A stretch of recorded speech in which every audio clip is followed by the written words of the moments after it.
Thom Hartmann here on the news. You need to know this. President Obama is touring the devastation in Alabama today after storms killed hundreds of people on Wednesday. Ironically, most of the congressional delegation from the 6 states hardest hit by the storms voted against climate change legislation and deny global warming. I wonder if they'll change their tune now. But while more frequent violent storms are upon us because of our addiction to fossil fuels, there's another more immediate side effect of the pollution of our skies: disease. The American Lung Association just released its annual air quality reports and found that half of all Americans are breathing dangerously polluted air that can increase their chances of asthma, strokes, and heart attacks. These diseases are what are known as externalities in the business world.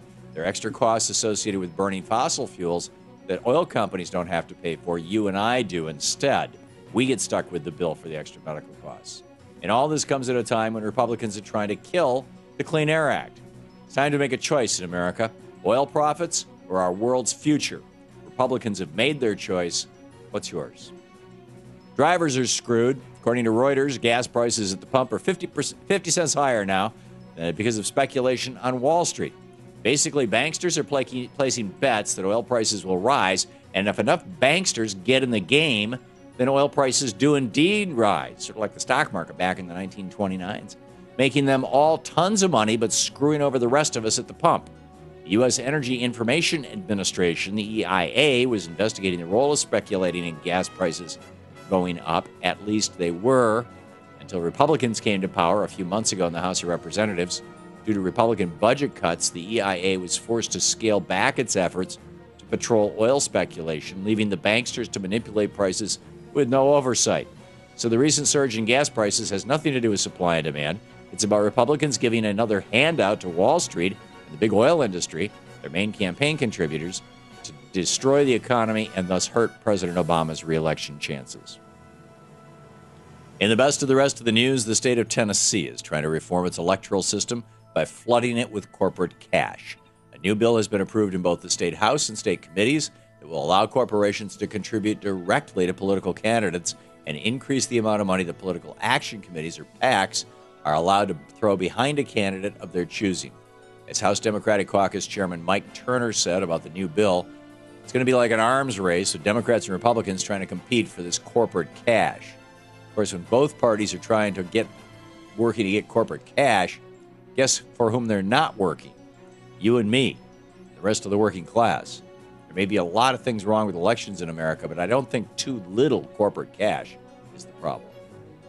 4 months after the tragic shooting rampage in Tucson, Arizona, that killed 6 people and left Congresswoman Gabby Giffords fighting for her life with a gunshot wound to her brain, Arizona Governor Jan Brewer signed legislation into law yesterday that will give Arizona an official state gun.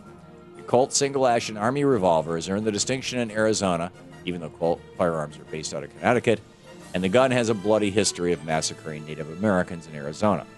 Another tone-deaf move by Republicans and the gun lobby. They just can't help themselves.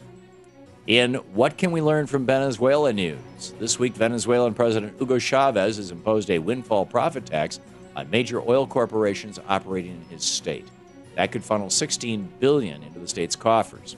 Venezuela is an oil-rich country with many foreign corporations in business, and all of them will now be subject to this new tax. Revenue from the oil tax will be directed to helping the working class in Venezuela by improving healthcare, education, housing, agriculture, and infrastructure. Considering that our nation's healthcare system is broken, our educational system is dysfunctional, and our infrastructure is crumbling, it's time we take a few lessons from Chavez. At least cut out the $40 billion in oil subsidies and move that money to rebuilding America. The producer shrugged. It looks like the movie Atlas Shrugged could be one and done. That's right, the producer and financier of the film, based on Ayn Rand's 1957 doorstop of the same title, told the Los Angeles Times yesterday he's having deep second thoughts about financing parts 2 and 3 of the movie.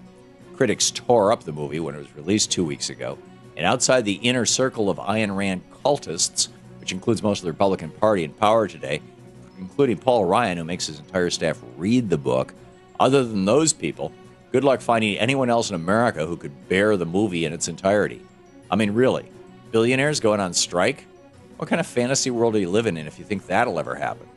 Ayn Rand's philosophy and I use that term lightly, is all based on a psychopath's worldview. Literally. It's based off a guy named William Edward Hickman who murdered and dismembered a 12-year-old girl. Fortunately, most of us are not psychopaths, and most of us don't buy it and don't watch the movie. Unfortunately, Republicans in control of the House do buy it, and so do a bunch of billionaires who will probably step up and make sure the movie gets made in its entirety. Crazy alert, the Man of Steel is no longer an American. Latest Superman comic book edition, number 900, Superman, an American hero for generations, considers renouncing his citizenship as an American.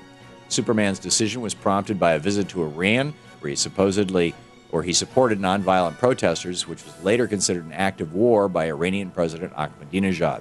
In the comic book, he says, "I'm tired of having my actions construed as an instrument of U.S. policy." And that's the way it is today, Friday, April 29th, 2011.